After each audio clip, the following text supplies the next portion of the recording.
Welcome, beautiful Paris Saint Germain family, to the first preview of the Champions League campaign for Paris Saint Germain this season. Paris Saint Germain obviously set to face Atalanta Bergamo at the Parc des Princes this Wednesday, 17th of May 2025, 21 p.m. Central European Time, in the first game of the Champions League phase. Here are the time zones if you want to pause the video. Atalanta are coming in with not the best form. Draw against Pisa, a draw against Parma, beating Lecce 4-1. But I mean, they've had 3 comfortable games. Parma, they're a little bit of a mid-table team. I think both Lecce and Pisa are newly promoted teams. They couldn't beat Pisa. So, which means, they're not at their best. This is a team that is going through a tough period with Gasperini leaving, with a lot of drama at the club. They went out of the Champions League in very embarrassing fashion last season. They were better than Club Brugge across both legs, but we all remember that Toloi moment at the end of that game. So let's see how Atalanta come into this game. 4-1 victory versus Lecce being their last game. Talking about missing players, this is huge. We obviously know Paris Saint Germain. We're missing a lot of players, but so is Atalanta. Ederson out, Scamacca out, Lookman, he's not injured or anything, but Lookman obviously was pushing for a move to Inter Milan and other clubs towards the summer, and Atalanta felt extremely disrespected. I believe he has returned to training, but will not be part of the squad traveling to Paris Saint Germain. Kolasinac and Bakker out as well, so they're missing a lot of players. But I'm not looking at Kolasinac and Bakker. I'm looking at Lookman, Scamacca, and Ederson. Basically, they're 3 best players. They're 3 best attackers. So in that sense, we're very fortunate. But I wanted them to be good offensively. Like, if, let's say, I could have picked injuries maybe defensively more, but I wanted Atalanta to test us. I wanted Atalanta to test our defense, to test Chevalier in goal. But missing Scamacca, Lookman, Ederson, we're barely going to face Atalanta in this game. Going into their predicted lineup, Carnesci as the goalkeeper for them. They obviously play 5 at the back with Belanova and Zalewski as the 2 fullbacks, and Scalvini, Hien and Jim City as the 3 centre-backs. Derun and Pasalic both played against Paris Saint Germain, including Jim City. Last time we played back in 2020. Whilst Paris Saint Germain only have Marquinhos, Kristovic, De Ketelaere and Samardzic completes the full team for Atalanta. And let's have some thoughts about this Atalanta team. I know that Carnesci is like one of the best Italian goalkeepers. Obviously cannot get sniff at the goalkeeping spot at the Italian national team, to Donnarumma and Vicario being the 2nd place, but he's a good keeper from what I know. Jim City, Hien, Scalvini. I know Hien. I know him from the Swedish national team. He was obviously part of, the Atalanta team that won the Europa League versus Bayer Leverkusen 3-0. I also saw him versus Real Madrid in the UEFA Super Cup. Scalvini obviously was huge that season for them when they reached the final, but obviously I think he pulled his ACL in that final, but has returned. I don't think he has as much hype as he used to have. Jim City, as I said, he's just old veteran centre-back. I'm looking at our defenders to absolutely cook him. He's probably 35 or something. No clue about Belanova and Zalewski. Pasalic is a good 8, box-to-box. Derun, number 6. But again, Derun, Jim City, I'm looking at 2 old heads. When I look at old heads, I remember the City game when we played Kovacic, De Bruyne, Bernardo Silva midfield. It was complete food. De Ketelaere, Kristovic and Samardzic up in attack. We obviously know about De Ketelaere, flopped a bit at AC Milan, but has looked good ever since joining Atalanta. I remember I mentioned Kristovic to Tosin in the live watch-along we had of Paris Saint Germain, and he said that Kristovic is a top player. He was obviously bought in from Lecce this summer, so he could be interesting to look out for this game. But the thing with Atalanta, as I said, they're weak offensively going into this game, even though they're very good offensive side. And one thing with Serie A teams, they're very good at defending, especially playing a 5 at the back like this. But it's more of an offensive 5 at the back. Both Belanova and Zalewski are more offensive fullbacks. Scalvini also very good in, offensive stuff, even though he's a centre-back. So, interesting. Ones to watch from this game, gotta be De Ketelaere. Has to be the ones to watch for me in this game. No one else really comes close. He can do something special. Nuno Mendes will be looking at him, but he should be pocketing him. But De Ketelaere is my ones to watch from this team.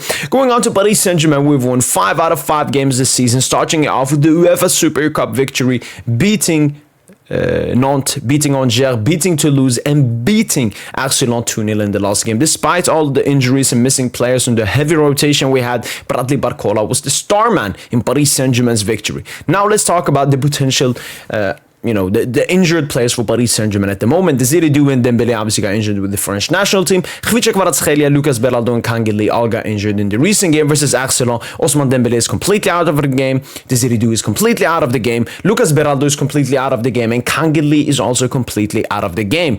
Beraldo, we got some reports. It's not as bad. He did not get a ligament tear, so Beraldo will be back quickly. Kangeli, we still haven't gotten any reports, which is a bit scary, but I don't think it's that bad. Khvicha Kvaratskhelia, Luis Campos today said that Khvicha Kvaratskhelia participated in training and could be available for the squad for the Paris Saint Germain game. But I absolutely do not see him start the game. We know Luis Enrique does not want to take risk in games like this. Going into the predicted lineup, we have Chevalier in goal. Simple and basic. Defense, simple and basic. Achraf Hakimi, Nuno Mendes, Marquinhos and Pacho returning after being rested against Arsenal.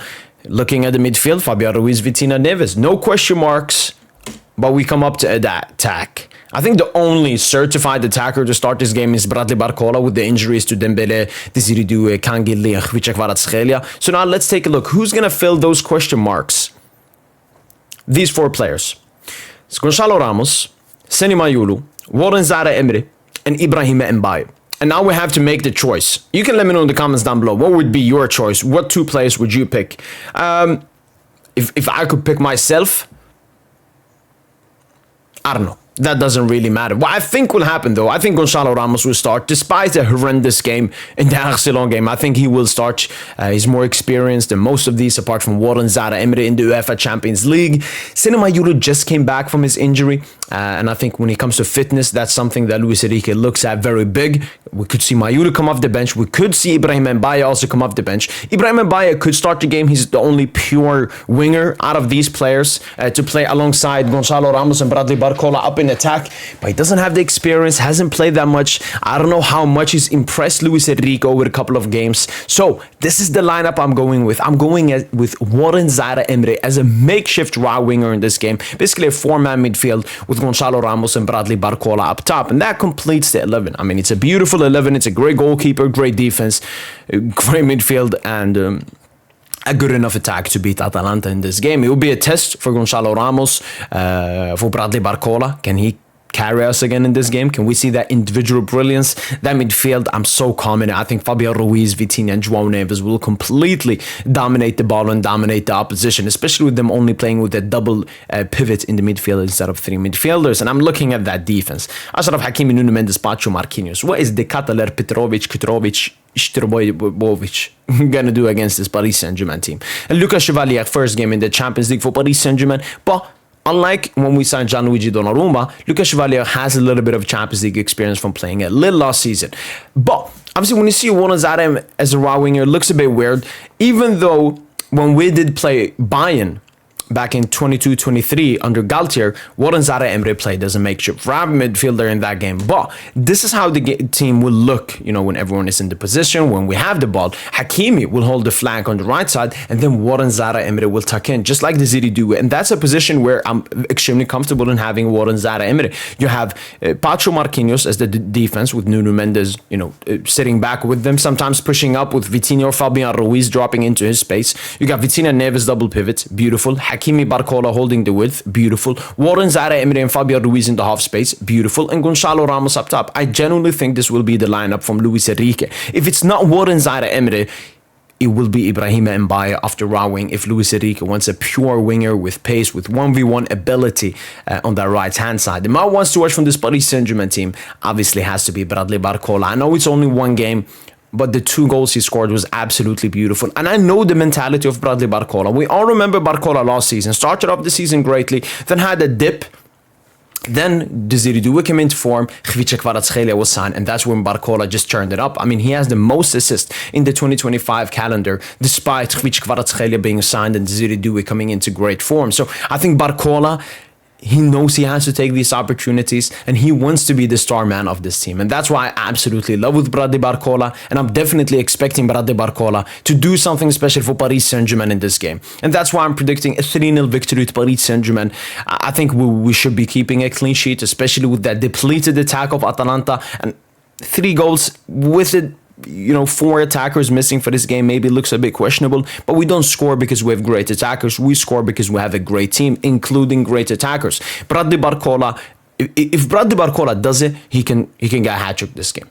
It's that easy for Bradley Barcola. If he plays on that wavelength, I could see Gonzalo Ramos getting a cheeky tap in. I could see, we score from a set piece. João Neves, Fabian Ruiz, Vitinha, Warren Zaire-Emery, Achraf Hakimi, Nuno Mendes. I mean, Achraf Hakimi had 9 GA last season in the Champions League, and Nuno Mendes had 5. So both of them would definitely pick up a GA, maybe each, in this game. We'll have to wait and see. And I think with the depleted attack at PSG as well, I think Nuno Mendes will push up even more than usual in this game. That's been it for the full preview of Paris Saint Germain versus Atalanta. Hopefully you guys have enjoyed this video. If you have any remaining questions, let me know in the comments down below. And let me know what's your prediction for Paris Saint Germain versus Atalanta. That's been it from boy PSG. And hopefully you guys have enjoyed this video. And as usual, allez Paris.